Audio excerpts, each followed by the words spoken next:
سبب ہے, لہذا جمعے کو ناخن کاٹنے سے بیماریاں دور ہوتی ہیں. ایسی کوئی بات نہیں ہے, منگل بدھ جمعرات جمعہ ہفتہ جب چاہے ناخن کاٹیں. ہاں جمعے کو تیار ہونا نہا دھو کے یہ سنت ہے, تو بہتر ہے کہ جمعے کے دن کاٹیں. جو ہے نا زینت اختیار کرنا, اس کے لیے ہمارے نبی نے ہمیں کون سا دن بتایا ہے؟ جمعے کا دن بتایا ہے, تو اس لیے افضل ہے, سنت ہے. باقی کسی بھی دن. آج کل جو ہے نا یوٹیوب پہ روحانیت کے نام پہ بھی اور بھی کچھ لوگ آ رہے ہیں, پتہ نہیں کیا کیا کیا فضائل بیان کر رہے ہیں. یہ والے چیز سرسوں کا تیل یوں لگائیں ناخنوں پہ تو پتہ نہیں کیا ہو جائے گا. سب ٹوپی ڈرامہ ہے, کچھ بھی نہیں ہوگا. سرسوں کا تیل لگانے سے ناخنوں کے کناروں پہ نا, انگوٹھوں کے کناروں پہ, ایک صاحب ہیں وہ بیان کرتے رہتے ہیں روزانہ رات سونے سے پہلے سرسوں کا تیل یا کوئی بھی تیل ناخنوں پہ لگائیں کناروں پہ, اور پھر پاؤں کے کناروں پہ لگائیں تو پتہ نہیں کیا کیا ہو جائے گا. کچھ بھی نہیں ہوگا سوائے اس کے کہ ناخنوں پہ تیل لگ جائے گا. تو نہیں, ایک تو بہت ہی بڑا پھینکو ہے, میرا برداشت سے باہر ہو گیا ہے میرا معاملہ. میں سوچ رہا ہوں اس کا نام لے کے بتا دوں یار, یہ بہت زیادہ پھینک رہا ہے. یہ مشہور صاحب ہیں یوٹیوب پہ نا, وہ ہر وقت ٹوٹکے بتاتے رہتے ہیں, صحت کے ٹوٹکے. بہت زیادہ برداشت کر لیا میں نے. لوگ بھیج رہے ہوتے ہیں اور اس کی عقیدت لوگوں کے دلوں میں اتنی ہے, پورے رسالے چھپ رہے ہیں ہر مہینے, اچھے علماء پڑھے لکھے لوگ, یہاں تک کہ ڈاکٹر بھی اس کے پاس جا رہے ہیں, اور وہ پھینکے جا رہا ہے کلونجی سے یہ ہو جائے گا, اجوائن سے یہ ہو جائے گا, لونگ کھانے سے تمہاری 4 شادیاں ہو جائیں گی. پتہ نہیں کیا کیا ہو جائے گا یار. تو مجھے بھیجتے رہتے ہیں نا لوگ کہ حضرت یہ تو بہت زبردست کلپ آیا ہے اس کا نا مارکیٹ میں, ابھی ایک نیا آیا ہے, اس میں پتہ نہیں ایک میری موبائل میں پڑا ہوا ہے, مجھے بھی یاد نہیں آ رہا, اس میں تو ایسی پھینکی ہے یار, کچھ بھی نہیں ہوگا. سمجھتے ہو, کچھ بھی نہیں ہوگا. کوئی ایک نارمل جیسے سارے لوگ تمیز سے زندگی گزار رہے ہیں نا, ہنسی خوشی زندگی گزارو. دیکھو صبح پراٹھا کھاؤ, رات کو 1 گھنٹہ واک کرو, اللہ توفیق دے تو جاگنگ کر لیا کرو ڈیلی بیسس پہ, ہنسی خوشی زندگی گزارو, اور ٹائم پہ مر کے قبر میں چلے جاؤ تمیز سے نا. مر گئے بھی, آؤ سب نے جانا تھا, یہ بھی انا للہ ہو گیا. اتنا کافی ہے. لانگ کو فوکس کر لیا, کہوے بنا کے اس کے وہ پتہ نہیں کیا کیا تیزابیت کر رہا ہے. وہ لانگ اچھی چیز ہے, میں اس کی مخالفت نہیں کر رہا, اتنی اچھی نہیں ہے جتنی یوٹیوب پہ ہے. اتنی نہیں اچھی ہے. لانگ کے کہوے سے فائدہ ہوتا ہے, میں بھی پیتا ہوں. لانگ سے کیا ہوتا ہے, تھوڑا لانگ اور دار چینی کا کہوا تھوڑا سا فریش ہو جاتا ہے آدمی, بس تھوڑا سا زیادہ تھوڑا سا کولیسٹرول شاید آگے پیچھے ہو جاتا ہے اس سے. پراٹھے تھوڑے سے مضر اثرات کم کر دیتا ہو, اتنا نہیں ہے جتنا بنا لیا ہے نا. تو بہت زیادہ یوٹیوب پہ بہت زیادہ پھینکا جا رہا ہے یوٹیوب پہ. اللہ بچائے یار. میں ابھی دوبارہ اس کا کلپ آیا نا, میں اگلے جمعے نام لے کے بتاؤں گا یہ بندہ فراڈی ہے. حد ہوتی ہے نا کوئی پھینکنے کی. تم لوگوں کو الو بنا رہے ہو. ملینز لوگ تمہاری ویڈیوز دیکھ کے, پاکستانی قوم ویسے ہی تباہ ہو گئی ہے یار. ابھی لہسن ادرک کے چکر میں اور تباہ ہو جائے گی. یہ حقیقت ہے.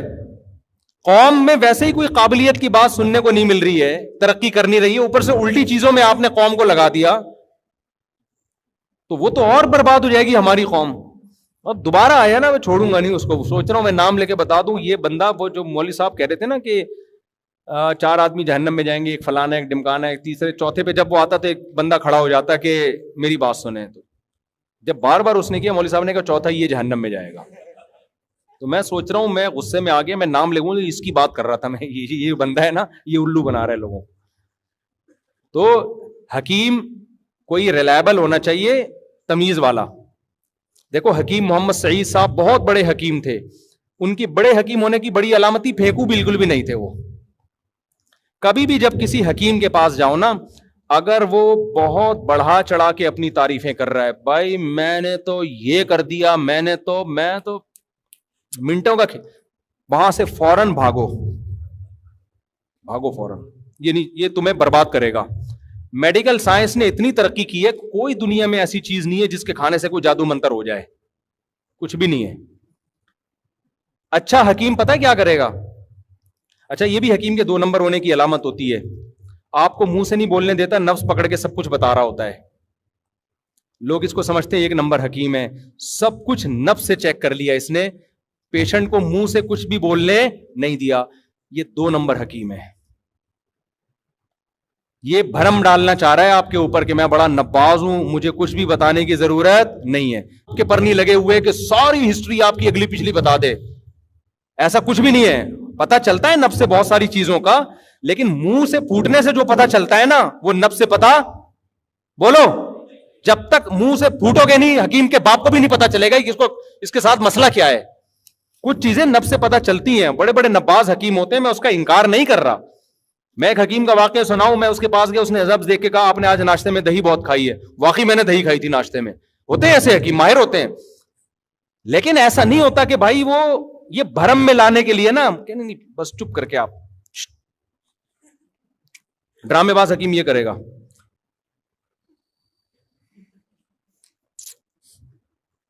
آپ کہتے ہو یار یہ ہوتے ہیں, کیا حکیم ہے یار, سب کچھ پتا چل گیا اس کو میرے بارے میں.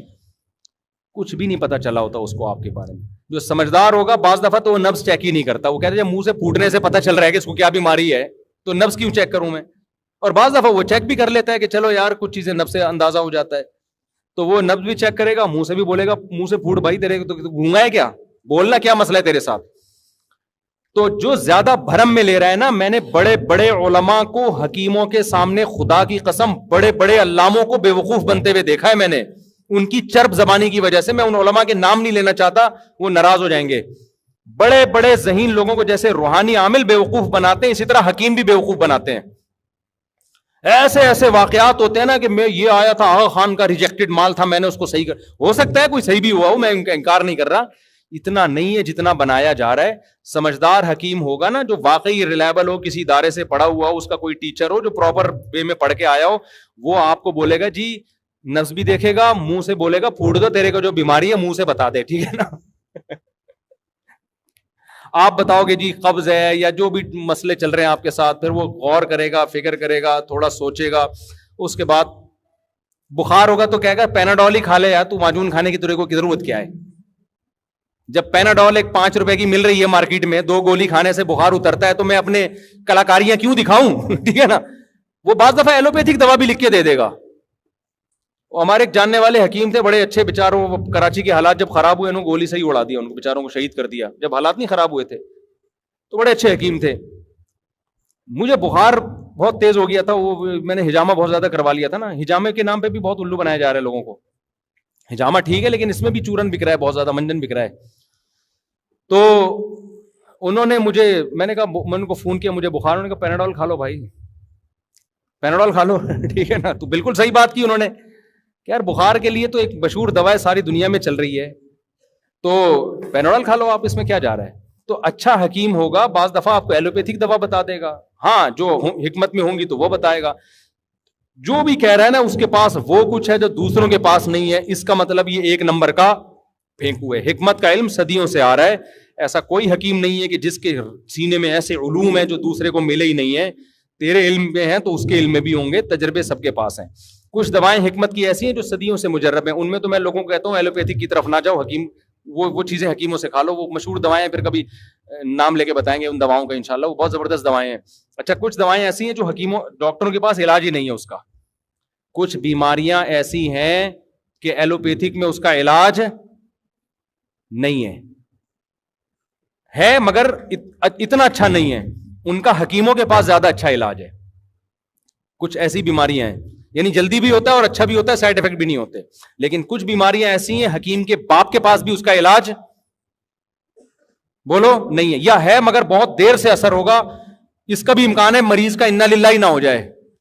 اس میں آپ کو لازماً کس کے پاس جانا پڑتا ہے, ڈاکٹر کو دکھانا پڑتا ہے. تو دونوں میں کچھ خوبیاں ہیں کچھ خامیاں ہیں, لیکن آپ ڈاکٹروں کے پاس جاؤ وہ حکیموں کی جڑ سے نفی کر دیتے ہیں, ابے انہیں تو کچھ بھی نہیں آتا. حکیموں کے پاس جاؤ وہ ڈاکٹروں کی جڑ سے نفی کہ سارا بزنس ہے, دھندا ہے.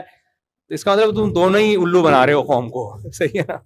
دونوں کیا کر رہے ہو, الو بنا رہے ہو. حکمت میں بہت ساری چیزوں کے بڑے بہترین علاج ہیں اور اس کے سائڈ افیکٹ بھی کم ہیں, لیکن بہت ساری چیزوں کے ایلوپیتھک کے پاس ہی ہیں, اس میں حکیم کے پاس نہیں ہوتا. حکیم بھی چھپڑ میں ڈاکٹر ہی کے پاس جا رہا ہوتا ہے, کلینک بند کر کے بولتا ہے بھاگ بیٹا یہاں سے, ابھی ڈاکٹر نے اگر ٹیکا نہیں ٹھوکا نا تو میرا چورن چٹنی میرے کام نہیں آئے گا مجھے.